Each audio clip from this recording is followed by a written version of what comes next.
بسم اللہ الرحمن الرحیم۔ السلام علیکم ورحمۃ اللہ وبرکاتہ۔ میں غازی شہزاد آپ لوگوں سے مخاطب ہوں، بالخصوص ریاست جموں کشمیر کے لوگوں سے اور بالعموم ہمارے وہ پڑوسی جن کے ساتھ ہیں ہمارا مستقبل وابستہ ہے۔ ریاست کے اندر، ہماری ریاست جموں کشمیر کے اندر پچھلے کچھ دنوں سے میں خاموش تھا، یہ سوچ رہا تھا کہ لوگوں کے ریمارکس ہیں کیا ہیں وہ سن لوں، تو میں بھی اس پہ اپنی بات رکھوں گا۔ بات یہ ہے کہ یہاں پر میرے خلاف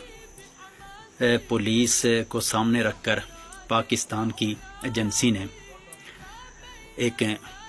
آپریشن کیا کہ اور اخبار کے اندر اشتہار دے کے کہ غازی شہزاد کو زندہ یا مردہ گرفتار کیا جائے۔ یہ تو سمجھ میں آتی ہے زندہ کو گرفتار کرنا، مردہ کی گرفتاری بھی ہمیں سمجھ آ گئی ہے۔ شہید ذوالفقار علی بھٹو کو 48 سال کے بعد آپ نے مردہ کرنے کے بعد، پھانسی دینے کے بعد ہماری عدالت 48 سال کے بعد کہتی ہے کہ وہ بے گناہ تھا، اور اس کے پیچھے جو حقیقت ہے میں یہ سمجھتا ہوں وہ پاکستان کے لوگ بھی بڑے اچھی طرح سے سمجھ چکے ہیں۔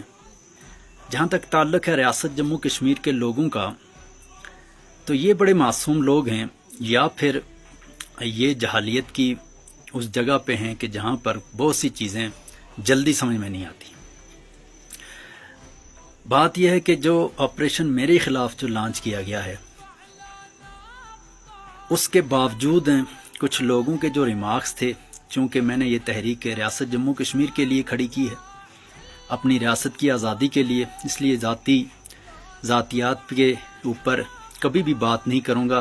اور نہ ہی اللہ توفیق دے۔ لیکن لوگوں کو کچھ چیزیں کہ بھئی ہمارے ہاں کچھ لوگوں نے بہت شور کیا، کریک ڈاؤن ہے، پولیس کا محاصرہ ہے، اور چار دیواری کا تقدس پامال ہو گیا ہے۔ بس یہی سننا چاہ رہا تھا میں۔ آپ کو ایک ہفتے میں کریک ڈاؤن میں سمجھ آ گیا کہ تقدس کیا ہے، چار دیواری کیا ہے، چادر کیا ہوتی ہے، تو جن سری نگر، ڈوڈا، کشتواڑ اور جموں، پونچھ اور سارے علاقوں کو آپ نے گزشتہ 30-35 سال کی عسکری تحریک میں جو آپ نے کریک ڈاؤن کے اندر رکھا ہوا ہے، مودی کی بے شرم فوج کے اندر، اور بی ایس ایف اور ایس ٹی ایف اور اس طرح کی فورسز جو گھروں کے اندر گھس کر عورتوں کو اٹھا کے لے جاتی ہیں، آپ کو احساس ہوا